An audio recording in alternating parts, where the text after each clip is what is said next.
Radio Pirate. Moi, je suis plus capable. Éric, je te le dis, là, j'ai 57 ans. Je suis sur le bord de décrocher complètement. Puis, je sens beaucoup de monde alentour de moi. Tout le monde est à bout écœuré. Tout le monde est écœuré. Il regarde juste hier. Le Soleil sort un sondage. 70% du monde pour un tramway. C'est pas une nouvelle. Pas pour un tramway, pour un troisième lien. C'est pas une nouvelle. Ça fait depuis toujours qu'on parle d'un troisième lien, dont 70% du monde dans la région de Québec qui est pour. Là, les partis à l'Assemblée nationale, le PQ qui sort, combien ça va coûter, puis là, cet argent-là, combien d'écoles, combien d'hôpitaux qu'on pourrait construire, puis tout. Là, ça braille, puis ils ont raison. Là, ils ont raison. Ils ont raison que le prix n'a pas de bon sens, mais ils ont raison. Mais je vais vous annoncer de quoi? L'école en question, le prix non plus n'a pas de bon sens. Non, mais attends. La même journée, ils se font demander, ouais, mais le tramway, ben là c'est pas pareil. Ça m'écoeure. OK. Là, tu as un projet qu'une minorité appuie parce que la majorité est contre. Fait que là, ils ne peuvent pas parler d'acceptabilité sociale. Là, il n'y en a jamais eu d'acceptabilité sociale. Il n'y a jamais eu un sondage où il y avait plus que 50% des gens dans la région de Québec qui étaient pour un tramway. Jamais, jamais. Jamais. Puis il y a toujours eu une écrasante majorité en faveur du troisième lien. De prendre l'échantillonnage le plus proche possible de la ville. Ah non, ça marche pas. Ça marche pas pareil. Non. Donc, ils n'ont pas d'acceptabilité sociale, mais ça, il faut le faire. Puis ça, c'est pas, on s'en fout du nombre d'écoles qu'on aurait pu construire à la place, puis du nombre d'hôpitaux. Ça marche plus. Le prix n'est pas important. Tu sais, ça parle des deux côtés de la bouche. Puis ce qui m'écoeure, c'est qu'ils ne se rendent pas compte de ça. Ils ne se rendent pas compte de ça. C'est gros comme le monde. Non, mais je sais bien, mais ils ne se rendent pas compte de comment, justement, ils parlent des deux côtés de la bouche, puis comment le monde le voit. Ça veut dire que, dans le fond d'eux, ils pensent qu'on est trop cave pour s'en rendre compte. On est pas assez intelligent pour comprendre qu'ils parlent des deux côtés de la bouche. C'est rire du monde, finalement, ce qu'ils font. Mais il faut quand même qu'on informe les gens parce que s'il y avait une élection aujourd'hui, le parti numéro 1 dans la région de Québec, c'est le Parti québécois. C'est le parti qui est contre le troisième lien que 70% du monde veut. C'est le parti qui veut nous rentrer dans la gorge le tramway dont la population ne veut pas. C'est incroyable. C'est fou, là. C'est fou. Fait que, mais c'est quoi le changement? C'est changé pour pire. Oui, mais ça, c'est un peu le monde. Là. Je veux dire, moi, c'était mon point. Puis je sais que quelqu'un te l'a dit sur X ou Facebook. C'est quand tu as défendu Mario Pelcha. Puis moi aussi, on veut défendre. Mais à un moment donné, il faut remettre, faut le dire aux gens. Tu sais, Mario, quand il a appuyé, moi, j'en revenais pas quand il a appuyé le bloc. Je me dis, Criff, on est là à défendre Mario, à lui donner un coup de main. On est avec. Le gars, il se vire de bord. Puis pour la pression sociale qu'il y a pour un artiste d'être avec la gang, il se sent obligé publiquement d'appuyer Yves-François Blanchette, qui est l'ami des péquistes, puis qui est l'ami de la CAQ, puis qui fait vivre à Mario ce qu'il est en train de vivre. À un moment donné, il faut voir que le monde comprenne qu'on a une chance. Là. On n'avait pas il y a 10 ans. Bon, Adrien a fait tout ce qu'il pouvait. Là, on l'a. Là, on l'a. Moi, je pense que Arthabasca, je te l'ai déjà dit même en privé, c'est là que ça se passe. Le Québec, il peut y avoir une dernière chance avant un genre de grand reset, mais pas celui qu'on parle là, dans la patente, avant qu'on arrive et qu'on soit trop à côté pour prendre nos propres décisions. On a une possibilité d'un reset et ça part par Arthabasca. Ouais. Si on n'a pas ça, on est fourré. Parce qu'il faut que vous compreniez quelque chose. Là. Arthabasca, c'est la bougie d'allumage qu'on a besoin. C'est l'étincelle pour que ça parte. Là. Oui. Et c'est très, très, très important. Moi, c'est pour ça que je me présente dans le comté, parce que je pense qu'il faut qu'on mette nos œufs dans ce panier-là. C'est pas le meilleur comté du Parti conservateur au Québec, il faut le dire. Là. C'est le 12e, OK? Il y a 11 comtés ailleurs, principalement, en fait, toutes dans la région de Québec, là, dans la grande région de Québec. Parce que souvent, les gens disent que c'est un comté qui est très conservateur. Non, mais c'est pas le meilleur. C'est très nationaliste. C'est pas le meilleur. Disons-le comme ça. Là. Il est 12e. C'est un des bons, mais c'est pas le meilleur. Mais malgré ça, il faut quand même prendre la chance parce que ça va faire une grosse différence. Comme tu l'as dit, ça va mettre la barre pour l'élection de l'année prochaine. Oui. D'abord, le Parti conservateur, il faut que vous compreniez que nos adversaires, là, c'est la CAQ, c'était leur meilleur comté. En termes de financement, de membership, même de vote, ça a été longtemps, à plusieurs niveaux, le meilleur comté au Québec. Pour la CAQ, ça a été le numéro 1. Nous autres, ça ne l'a jamais été, mais pour eux autres, oui. Présentement, la CAQ est 3e. Si ça devait être le cas, vous réalisez où est-ce qu'ils vont gagner d'autres comtés. Mettez-vous dans la peau des autres députés qui ont vu que... les sondages qui nous disent qu'ils peuvent être wipés complètement, je ne pense pas que c'est une farce. Là. Non, c'est pas une farce. Fait que ça envoie un signal. L'autre signal important que ça peut envoyer, le PQ qui ne parle que de référendum et qui est obsédé pour savoir c'est quand la date du 3e référendum perdant, Arthabasca, là, si jamais le PQ le remporterait, ça serait la 3e victoire d'un partiel. Ils ont gagné Jean Talon, ils ont gagné Terrebonne, là, ils ont gagné ils gagneraient Arthabasca. Ça serait une espèce de tremplin vers le référendum. Là. Si vous ne voulez pas de référendum, la meilleure façon, c'est des arrêtés là. Il faut que la balloune commence à dégonfler. Exact. Arthabasca. Oui. Donc, c'est une élection qui a plusieurs enjeux. Puis nous autres, c'est notre tremplin qu'on a besoin pour que 530 000 Québécois soient enfin entendus à l'intérieur des murs de l'Assemblée nationale. Fait qu'il y a comme 3 gros enjeux de front dans cette élection-là. Puis l'exemple suprême, bien, c'est sûr que ce qui s'est passé avec la taxe carbone depuis 2-3 semaines au Québec, c'est la démonstration par 1000 de l'importance qu'on soit représenté à l'Assemblée nationale. C'est complètement antidémocratique que 56 % des Québécois qui ne veulent pas d'une taxe injuste, qui nous siphonne 1,5 à 2 milliards par année dans nos poches directes.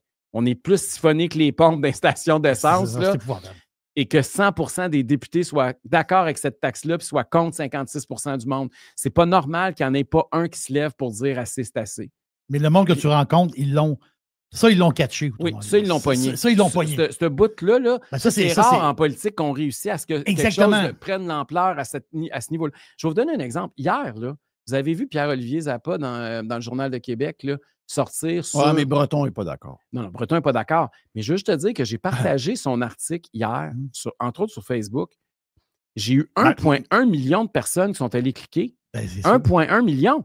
Là, j'étais comme tabarnouche. Un matin, je regardais ça. Je dis, il y a 1,1 million de monde qui est allé cliquer là-dessus. En termes d'adultes... C'est arrivé où, ça? Hier, dans le Journal de Québec. OK. Tu as mis ça sur Facebook? J'ai mis ça sur ma page Facebook. Attends, je vais aller le chercher. Ça t'a donné 1,1 million de vues? Oui. Wow. Là, je me suis dit, tabarnouche, il y a du monde que ça allume. Là. Ceux qui ne l'ont pas vu, là, grosso modo, là, il parle de son expérience avec les autos électriques. Il en a 2, lui. Puis là, il débranche. Il est à bout, il est écœuré, puis il explique pourquoi ça ne marche pas. Puis j'ai marqué excellente chronique de Pierre-Olivier Zappa dans le journal de ce matin, propriétaire de 2 voitures électriques. Il explique très bien les limites et les dangers du virage 100% électrique imposé par le gouvernement Legault. Puis là, je cite 2 paragraphes de ce qu'il a écrit, et je vais vous le lire. Personne ne dit qu'il faut abandonner l'électrique, mais imposer une transformation coûteuse, il est là le bug. Mal planifiée, il est là le bug. hors de portée pour le citoyen moyen, c'est un échec annoncé. Juste lui le bug. C'est juste lui le bug. Moi, je ne suis pas un anti-voiture électrique, mais c'est toute la patente de nous rentrer dans... J'en ai un dans le cours. C'est pas ça le problème. Le problème, c'est de le rentrer dans la gorge. Puis là, ils vont dire, ouais, mais s'ils n'avaient pas fait ça, les compagnies de voitures n'auraient pas développé des voitures de cette qualité-là si rapidement, etc., etc. OK, peut-être un peu. Mais de vouloir imposer ça, puis mettre des genres de menaces sur 2030, 2035, etc., etc., puis mettre de l'argent public dans un... Tu sais, quand tu es obligé de mettre de l'argent public, c'est parce qu'il n'y a pas de demande. Mais non, parce que le marché ne marche pas. C'est parce que le marché ne marche pas. Tu es obligé de mettre 14 000 $ de subvention sur une voiture que les gens l'achètent. Il y a une crise de problème, là. Il finit en disant l'auto électrique a besoin de temps, de concurrence, d'accessibilité, pas d'idéologie. C'est exactement ce qu'on dit depuis des années. Mais là, c'était écrit dans le Journal de Montréal puis le Journal de Québec par un gars de TVA. Si Zappa, là, en passant, c'est un coming out de Zappa. Là. Zappa, moi, ce que j'entends entre les branches, c'est un gars qui est beaucoup proche à nous. Là. Ah bon? Bon, oui. Proche des conservateurs dans ses idées, proche des pirates, c'est un gars qui écoute Radio Pirate en cachette. Oh oui, on le salue. Tu sais, on le salue. Oh oui. C'est une très bonne nouvelle, mais il faut plus qu'il y ait honte de ça. Faut qu'il soit vraiment fier. Parce que tu le vois là. Son coming out. C'est un coming out. Il vient d'avoir sur ta page 1,1 million. Imagine-toi s'il commence à faire des affaires de même. Ça veut dire que lui-même va avoir des clics. Lui va devenir la vedette de TVA. Puis sais-tu qu'est-ce qui est la bonne nouvelle? C'est que quelques heures plus tard, Mario Dumont publie une chronique pour dire ben moi, j'ai un hybride. Il est pas content, la prochaine fois, je vais retourner au gaz. Puis lui, c'est hybride. Là. Puis lui, il l'explique. Il dit j'ai pas de place dans ma valise pour mettre mes bâtons de golf parce qu'il y a une batterie qui prend toute la place. Il dit ça m'a coûté 12 000 $ de plus à l'achat. Puis je calcule l'économie que je fais, ça ne marche pas. Puis il dit les bornes sont trop rares. Puis quand il y en a, sont brisées ou quand ça ne marche pas, il y a un problème. Mais mon char, mon choix, là, tu sais. Là, Christy, il manque juste le slogan. Tu l'as le slogan, là. Quelqu'un en 93, ça va être quétaine avec ton.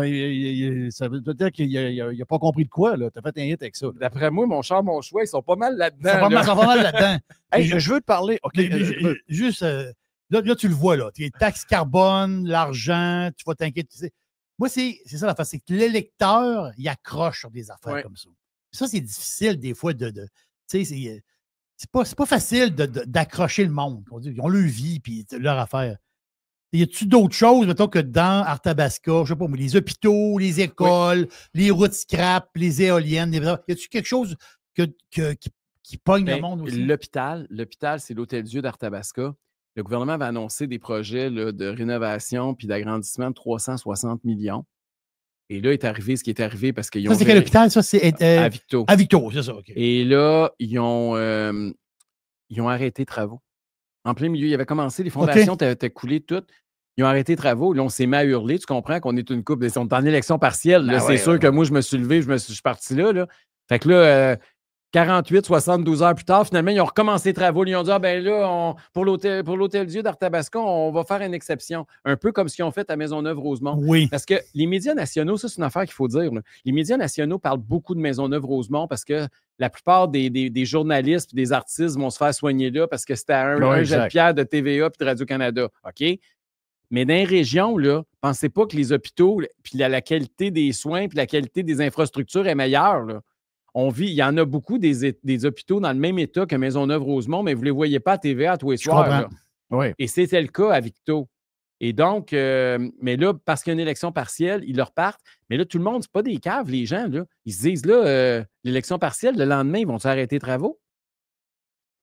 Ils l'avaient fait il y a une couple de jours. C'est ça. Là, ils ont reparti les travaux pour l'élection. Ils vont-ils arrêter? Les grues vont-ils repartir le lendemain? Ouais, c'est sûr qu'ils sont à checker. C'est clair qu'ils sont à watcher. L'autre affaire, est-ce que tu penses que le dernier push, tu sais, vous êtes dans une course à 3, oui. OK? Moi, je pense que le parti de la CAQ, c'est une nuisance dans cette élection-là. Je pense que le parti de la CAQ est un parti beaucoup moins fort qu'on le pense. Donc, ça nuit. Ça veut dire que la CAQ étant plus faible que ce qu'on entend, moi, c'est ce que je pense. OK? Ça va aider le PQ. Donc, toi, tu as besoin d'une aide. Tu as besoin de quelque chose pour, mettons que c'est plus une course à 2 qu'à 3. Tu as besoin d'un petit push. On a vu que Pierre Poilievre t'a donné un coup de main. Pour la première fois, et je pense que ce n'est pas indifférent à la genre de défaite qu'ils ont eue à la dernière élection. Ils ont compris qu'il faut qu'ils se rapprochent de toi.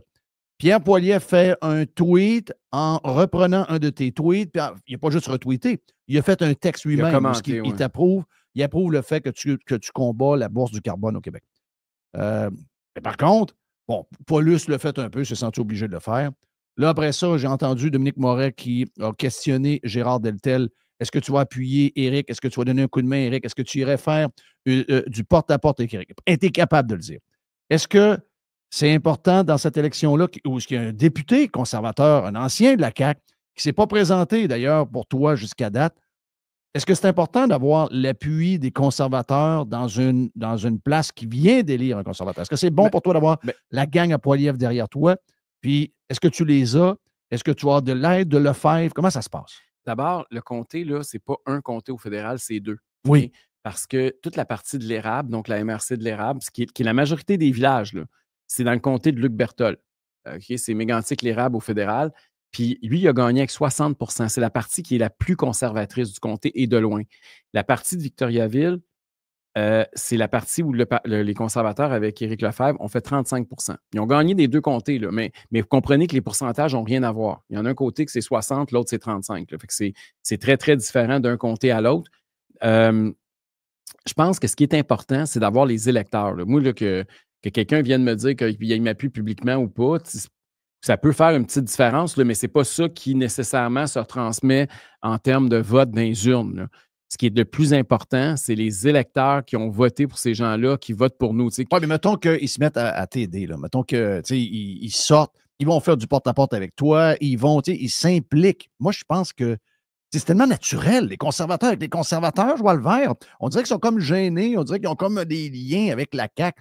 Voyons, vous avez choisi le mauvais cheval, si c'est le cas. Là. Bien, je pense que de moins en moins, là, je pense que les gens réalisent que la CAQ, là, peut-être fini. C'est une coquille vide. Là, parce que c'est l'affaire qu'il faut comprendre. Le Parti conservateur du Canada, c'est comme nous autres, le Parti conservateur du Québec, c'est des partis de militants. C'est-à-dire qu'on a des bases militantes, on a beaucoup de membres, puis il y a des gens qui s'activent sur le terrain. La CAQ, là, vous viendrez voir, là, ça va être le cas dans l'élection partielle à Arthabasca. ça va être beaucoup du staff politique qui va être là. Il n'y aura pas beaucoup de vrais militants là, qui partent chez eux et qui décident de donner une fin de semaine à aller faire du porte-à-porte ou à faire des téléphones dans Arthabasca pour aider le candidat ou la candidate. Là. Ça n'existe pas, la CAQ. Je ne sais pas comment vous dire ça. C'est comme une façade, mais il n'y a pas de vraie base active militante dans ce parti-là. C'est un front. Ouais. C'est une affaire que François Legault a mis sur pied. Puis c'est comme une compagnie à numéro, là, mais tu sais, je veux dire, avec un nom et un logo, mais c'est pas, il n'y a pas de vrai monde là, qui s'active pour tant que ça. Fait que c'est. Alors que le PQ, c'est pas ça. Le Québec, même Québec solidaire, ils ont une base militante comparée à la CAQ. Est-ce que tu en as une?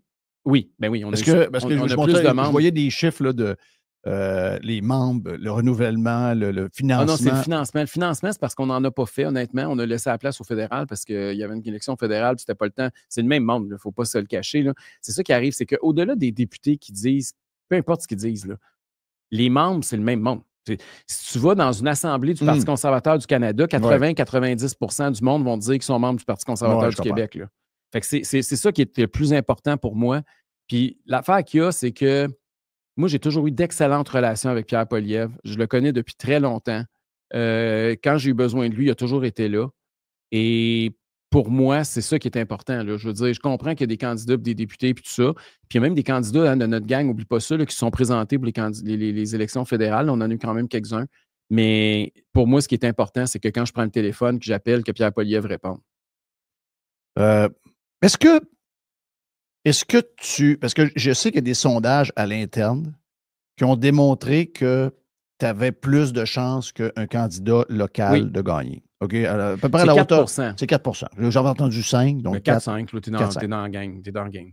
Est-ce que, par contre, on sent qu'il y a une cabale anti-DUM? Oui. C'est une cabale médiatique. J'ai entre les mains des photos d'un article. Je n'ai pas vu ça, j'ai vu ça genre plus de 5 jours après, de Paul Arcand. Je ne sais même pas que Paul Arcand écrivait dans la presse. Je pensais que Paul Arcand faisait juste un podcast pour la presse, mais il a écrit dans la presse. Il a écrit, puis je vais citer ce qu'il a dit. Est-ce que tu l'avais vu l'article? Non. Tu n'as pas vu l'article. C'est pas la première chose que je lis en me levant le matin. Non, je comprends, mais tu sais, je veux dire. mais je trouve que ça représente bien ce que les journalistes. Ouais, la bien-pensance montréalaise. La bien-pensance montréalaise voit dans l'histoire. Puis ce qu'ils disent, Éric Duhaime va tenter de se faire élire dans la circonscription d'Arthabasca. Il peut l'emporter. Ça vient de. Ça, c'est Arcand qui parle. La bataille s'annonce serrée avec le Parti québécois, mais il ne récolte que 13% des intentions de vote dans l'ensemble du Québec. Pourquoi ça ne décolle pas? La force de Duhaime, c'est aussi sa faiblesse, dit Jean-Marc Léger. Donc, il cite Jean-Marc Léger. Chez les 18-34 ans, les hommes sont plus à droite et les femmes sont plus à gauche. Un écart de genre, mais aussi générationnel. Plus on vieillit, plus on glisse vers le centre. Éric Duhaime a sa clientèle. C'est une bête politique. Ça, c'est Arcand qui revient. Il connaît tous les trucs. Il fait des propositions qui méritent un débat. Les impôts, le privé en santé, les subventions aux entreprises, la bureaucratie paralysante, mais il dégage une drôle d'impression quand il se présente devant les caméras. Un jour, il a le regard et la posture d'un chien battu, les yeux tristes en jouant la carte de la victime. Le lendemain, il graffigne et attaque. Il est un mélange de bulldog anglais et de démagogue. Les Québécois ne le voient pas comme un premier ministre. Mais, sais-tu quoi? C'est parce que c'est vrai que les médias montréalais nous décrivent comme ça. Puis ils ont fait la même chose avec Poilievre, puis ils vont faire la même chose avec n'importe quel politicien qui a nos idées. Oui. Et donc, ça, je suis d'accord avec ça. Fait que il a raison, malheureusement. Mais pourquoi c'est comme ça? Puis, sais-tu quoi? Ben, je me demande, à la base, j'ai posé la question hier avec Jerry. Est-ce qu'il pose la même question sur GND? Est-ce qu'il pose la même question sur Ruba-Gazal? Est-ce qu'il pose la question sur PSPP? Qui, moi, je vois souvent un comportement d'adolescent chez ce gars-là qui m'énerve. Moi, si j'étais un péquiste, je me dirais, oh, je ne suis pas sûr qu'il est crédible PM tant que ça. Je peux poser la même question sur même le PM actuel, quand je l'entends. Voilà, des fois, je le trouve un peu nono. On va le dire, là. Je le trouve un peu nono. Pourquoi on pose seulement la question sur les gens de droite? C'est une bonne question. Puis, tu sais, quand tu es dans l'opposition, c'est sûr que tu critiques souvent, puis tu es souvent fâché parce que tu es outré au nom de la population, puis tu revendiques quelque chose que le gouvernement a fait de pas bien ou qu'il devrait faire. Ça, c'est tous les gens qui sont dans l'opposition. Les 3 autres partis avec moi aussi sont dans cette dynamique-là. Mais quand les gens, puis c'est pour ça que j'ai la chance de faire plusieurs mois de campagne dans Arthabasca, puis la perception change. Je suis allé rencontrer quelqu'un qui, la personne est une proche collaboratrice d'un député conservateur fédéral. Okay. Je ne dirais pas son poste puis dans quel comté, là, mais. Puis elle m'a dit, Éric, je t'aimais pas. Mais elle dit là, depuis que tu es dans le comté, souvent, je t'ai vu à des événements. Puis je t'ai écouté, puis j'ai même fait un discours devant un groupe, là, puis la personne était là. Puis on vient de ratisser un peu, là. Puis là, elle dit, c'est drôle, elle dit, t'es tellement pas comme la perception que j'avais. Ouais, OK, stuff. Mais ça, j'entends ça tout le temps. Ou même dans le porte-à-porte. Il y a une femme à Saint-Norbert en fin de semaine qui me dit... Éric, quand les gens te voient comme... Tu sais, je veux dire, je te connais. Je pense que je suis Trump. Là, je te pensais ça... comme Trump. Je dis, quand? T'ont démonisé. Voyons donc, mais c'est boire. Tu sais, le gars méchant, le gars ci, le gars ça. J'ai dit, Criff, si des fois on t'en veut sur des affaires, c'est que justement, t'es trop bon, t'es trop fin, t'es trop fin. Ça. Mais voilà.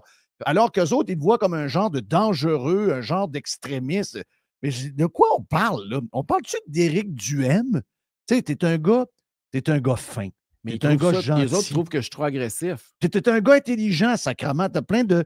Puis tu défends le monde, tu défends les abus d'un gros gouvernement qui n'a plus de cœur, un gros gouvernement qui dépense sans compter, un gouvernement qui taxe comme un goinfre. Qu'est-ce qu'il y a de mal là-dedans? J'essaie de trouver qu'est-ce qu'il y a de mal là-dedans. Mais c'est encore une fois, puis ça revient à ce que tu viens de lire de Paul Arcand, c'est la perception qu'ils ont par des médias ennemis qui passent le temps à nous dénigrer puis à nous étiqueter. Puis ça finit par coller, même si c'est pas vrai. Même si ça ne correspond pas à la réalité. Une fois que... Parce que je me rappelle, il y a une vingtaine d'années, Dan O'Brien, un ami à moi maintenant, un avocat très connu à Québec, qui était dans plusieurs causes de radio. On a été manger ensemble. Quand je commençais à faire de la radio en 97-98, il m'avait dit, Jeff, il ne faut pas les laisser te définir. Gilles Parent me dit la même chose quand il y a eu son histoire avec les médias québécois. Il a rencontré quelqu'un, un genre de psy, puis il a dit, là, laisse-les pas te définir. J'ai dit, oui, c'est bien beau. Mais c'est très dur, on peut le dire. Mais finalement, on n'a pas le contrôle de ça. Tu n'as pas le contrôle de ça. Puis une fois que cette étiquette-là est installée par ces gens-là qui ont une méthode efficace, on fait quoi pour la défaire? C'est une question à 1 million. Si j'avais la réponse, je ne serais pas ici. Mais moi, je pense que c'est pareil. Non, ben, c'est le travail. Moi, je pense qu'il faut juste travailler plus fort. Puis il faut essayer de se faire connaître directement du monde. Puis, tu sais, là, comme là, dans une élection partielle, c'est faisable parce que là, tu es dans un petit milieu, puis tu as la chance de rencontrer à peu près tout le monde un à un moment donné, et tu as la chance de détruire cette fausse impression-là. Mais c'est long. Oui. Et c'est beaucoup de travail. Mais parce que ça colle. Puis encore là, ça revient toujours à la même affaire. Ça colle pas pareil d'une génération à l'autre. Parce que, veux pas, les gens en bas de 55, 60 ans, ils lisent pas Paul Arcand dans la presse. Là, non, je sais. Ben, tu l'as même pas lu, toi. Ben non, je ne l'ai pas lu. Moi non plus, je l'ai pas lu. C'est quelqu'un qui m'a envoyé ça. Je l'ai pas lu. Je dis, j'ai pas vu ça, moi. Je lis pas la presse. Donc, écoute, j'ai entendu dire que Paul Arcand écrivait dans la presse, mais je ne l'ai jamais lu. J'ai vu. C'est la première fois que je viens de... Moi aussi, exact. C'est la même chose pour moi. Mais le pire, c'est que, d'après moi, Paul Arcand, qui a toujours été dur avec toi dans les entrevues, en passant, jamais pour les amis, pour essayer d'impressionner les amis. Et dans le fond de lui, j'ai l'impression que... Ils savent très bien que la seule solution pour garder le Québec, si on se donne une chance, c'est d'avoir un gouvernement conservateur. Puis vite, à part ça, on ne peut pas attendre 20 ans. Il faut que ça arrive rapidement. Je te pose des questions comme si tu étais PM, parce que là, il y a des choses quand même assez importantes qui se passent. Toute l'histoire avec Carney, toute l'histoire avec les négociations qui peuvent arriver pour essayer de faire un Canada un peu plus, je te dirais, un peu plus indépendant des États-Unis. Il semble vouloir aller plus vers l'Europe, etc. Le Québec semble être la cible parce que, entre autres, pour les pipelines et tout, tu te positionnes comment là-dedans là, avec ce qui se passe? Parce que là, Legault joue la carte, encore une fois, la même affaire. Ouais, mais il va falloir qu'il joue avec le Québec, il va falloir qu'il pose des questions au gouvernement, il va falloir qu'il y ait une acceptation avec le gouvernement. Là, le Québec joue à la game dure. On sait toujours qu'ils veulent de l'argent, je ne sais pas trop ce qu'ils veulent. C'est quoi la position à avoir? Parce que cette semaine, il est arrivé, il y a ça. On a rajouté la patente de Trump qui est arrivée un peu comme de nulle part, là, genre de 25 à 50 pour les alumineries. C'est quand même une grosse industrie ici au Québec. Si, mettons, t'es PM, tu deals comment avec tout ça? Là? Mais d'abord, moi, cette crise-là, je trouve que c'est une opportunité. OK? Moi, il y a plein d'affaires qu'ils ont discuté là, à la conférence des premiers ministres à Saskatoon avec lesquelles je suis d'accord. Par exemple, les constructions de pipelines, on en a beaucoup parlé cette semaine. Oui. Utilisons cette crise-là pour finalement être autonome en matière énergétique. Mais j'ai perçu qu'ils sentent qu'ils ont comme le mandat, eux, de bâtir un pipeline. On veut pas ça. Non, on veut que ce soit le privé qui construise le pipeline. On veut que le projet d'Énergie-S aille de l'avant ou on veut que le projet de GNL Québec aille de l'avant. On veut ou que d'autres entrepreneurs se lèvent puis qu'on dise go, go, go, puis on donne les autorisations puis on accélère. Oui. Bon, c'est ça l'idée. Ensuite, l'autre élément aussi qui est intéressant dans ça, c'est toutes les discussions sur l'élimination des barrières interprovinciales. Ça aurait dû être fait. Ça n'arrivera jamais. Ça, c'est un ménage qui n'a jamais été fait. Non, mais ça n'arrivera pas. Mais ça va peut-être arriver pour une seule et unique raison, c'est que là, il y a une crise, puis il y a une pression qui n'existait pas. Là, il y a une pression, je pense que... Ah ouais, donc on va laisser, nous autres, des travailleurs de la construction ontariens, Ottawa, aller bâtir des maisons à Gatineau? Pourquoi pas? Ça n'arrivera jamais. Ben, il faut. Non, on veut, mais ça n'arrivera pas. Ça n'arrivera pas. Il n'y aura pas de... Je ne peux pas aller acheter mon vin en Ontario, le faire venir par Internet. On ne peut pas chialer contre les tarifs de Donald Trump puis vouloir être des Trumpistes au Canada. À un moment donné, on l'est. Ça ne marche pas. Là, parce que le Québec, rappelez-vous une chose, là, on est les pires en termes de barrières interprovinciales. Donc, l'équivalent des tarifs, là, parce que des fois, c'est des barrières non tarifaires, mais ce n'est pas grave, c'est la même philosophie politique. Là.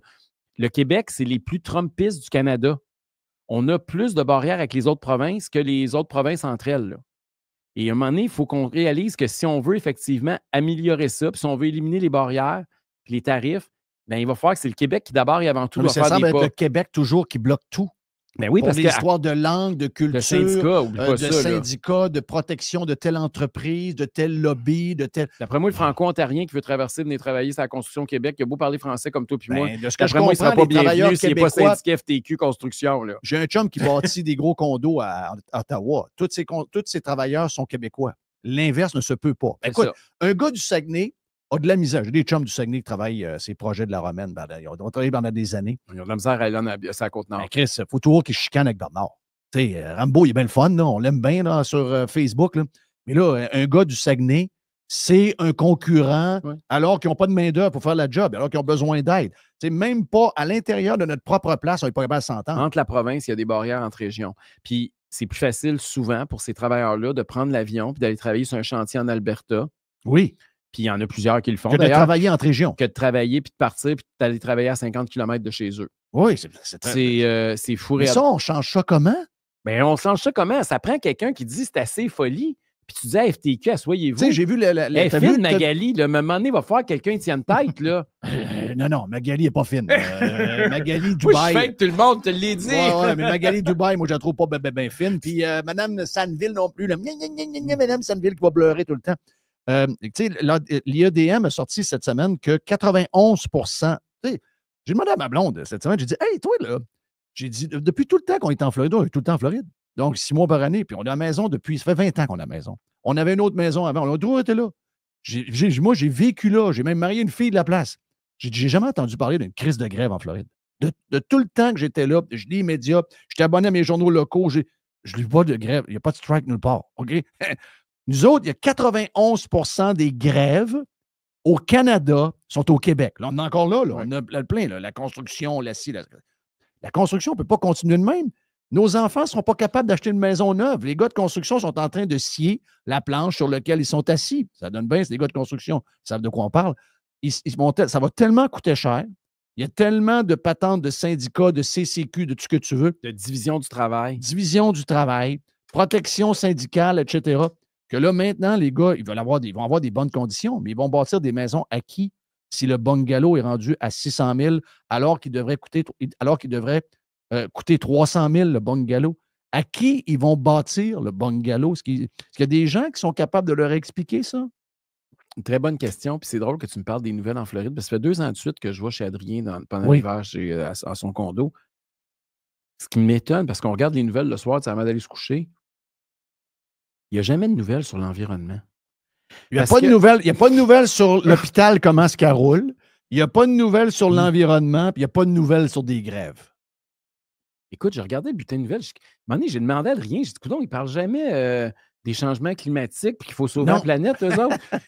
Ça fait pas partie. Dans le journal non plus, en passant. J'en ai jamais vu une nouvelle. Ah, puis pourtant, c'est une gang de gauchistes en place. Là. En plus. Ben oui, les journalistes partout, ils sont sur la terre. Mais ici, calculer le pourcentage de nouvelles qu'on consomme dans les médias traditionnels, que c'est l'éco-anxiété. Et l'hôpital. Et l'hôpital, ça, c'est sûr. Les listes d'attente des hôpitaux, c'est toujours le même problème. Puis tous les problèmes de gestion, etc. Ben moi, comment ça va chez Cleveland Clinic? J'en ai aucune idée. Ça a l'air à rouler, le patente. Ben non, il n'en parle pas parce qu'il ne se passe rien, parce qu'il n'y a pas personne qui attend, puis il n'y a personne qui veut chialer contre rien.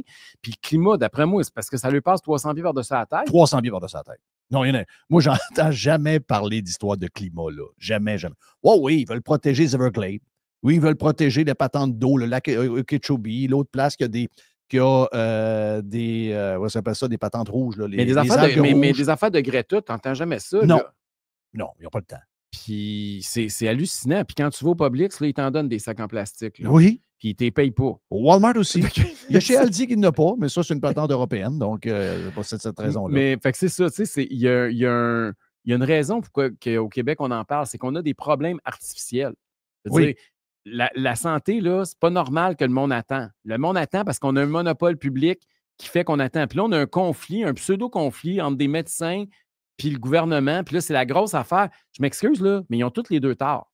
Dans le sens où ça ne devrait pas être géré de cette façon-là.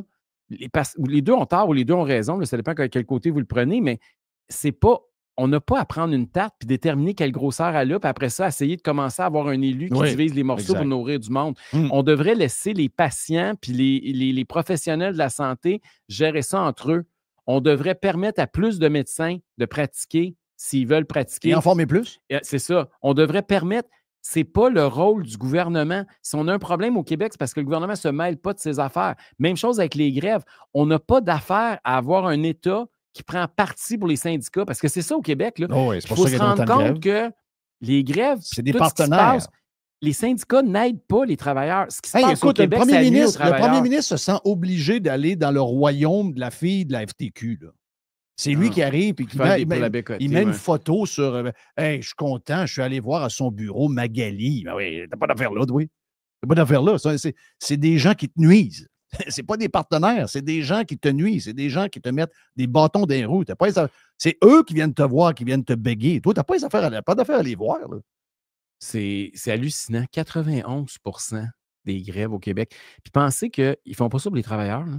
Les travailleurs perdent. À chaque fois qu'il y a un conflit de travail, là, les deux perdent. Là. C'est comme quand tu te divorces et tu t'en vas avec un avocat. D'habitude, c'est l'avocat qui part avec la sacoche. Mais non, c'est pas le gars et la fille. Les deux et c'est la même chose d'une grève. Là. Le seul gagnant, c'est le syndicat parce que et les travailleurs et les employeurs perdent là-dedans. Là. Est-ce que tu as parlé avec des maires de municipalités, des gars de MRC? Tu sais, en fait, compte, c'est des élus, c'est du monde. Est-ce que je les ai tous rencontrés il y a plusieurs mois. Puis je les ai tous revus à plusieurs occasions depuis ce temps-là. As-tu de l'appui, mettons, telle maire, telle personne? Mais on n'a pas encore commencé à faire ça. La campagne n'est pas encore déclenchée.